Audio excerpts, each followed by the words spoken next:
Guys, my name is VJ. And I'm Cameron. Guys, this is our project for ECON. Our project question is the purpose, process, and 3 examples of usefulness of budgeting your household income.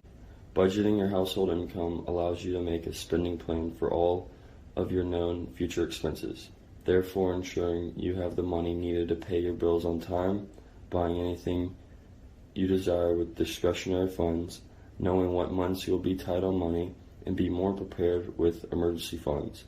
Unexpected expenses arise or income shrinks due to losing your job, and finally saving money for retirement.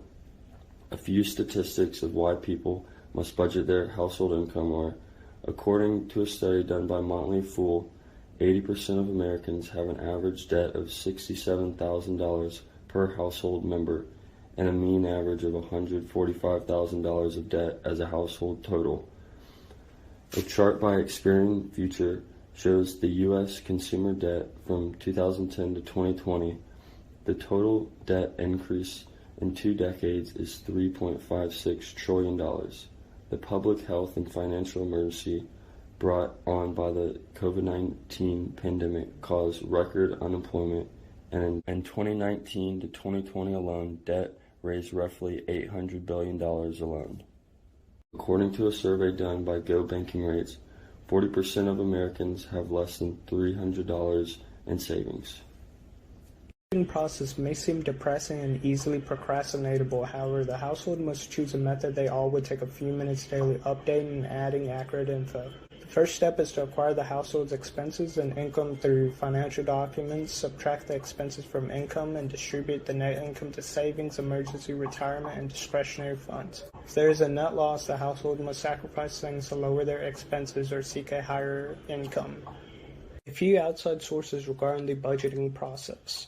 According to Tough Nickel, budgeting will allow your household contributors to grasp what each person's goals are and what expenses they deem necessary and which they do not. According to Lumen, learning how a household finances their life determines how they can live their life. For instance, poor budgeting equals an unhappy life of living paycheck to paycheck and possibly debt, which rapidly compounds itself. Life Goal gives us 2 examples of budgeting methods. The first example is the 50-30-20 rule, 50% for essentials, 30% for wants, and 20% for savings. If you look to the right on the PowerPoint, you can see a graphic by the balance visualizing this info.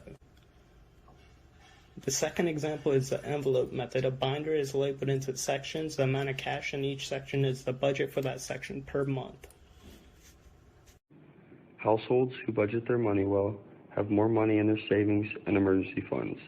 These types of households are better prepared for loss of income and assets in the instance of natural disasters, pandemics, or any other life-changing events. It is better to take money from your savings account than to risk borrowing money and being in avoidable debt that compounds with interest. According to a study done by the Pew Research Center about COVID-19 effects, 1 in 5 adults stated that they have endured pay cut because of COVID-19. Of those 1 in 5, they are earning 60% less than before.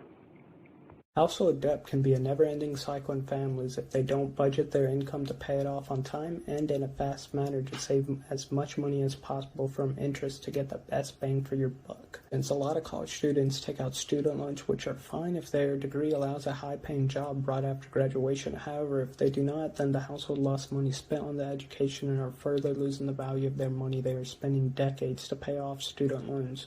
Depending on your financial situation, college may hold less value versus seeking other forms of education, such as trade schools or on-the-job training. People should take their time and prepare a future budget and lifestyle to pay off the student loan debt be incurred until they have a job.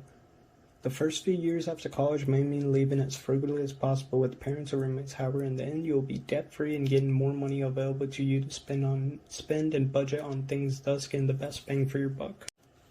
An ending statistic and quote, according to Student Loan Hero, among the class of 2019, 69% of college students took out loans and they graduated with an average debt of $30,000. According to the best colleges, students who take out loans have to face repaying the loans and dealing with the consequences of fees and back credits versus saving.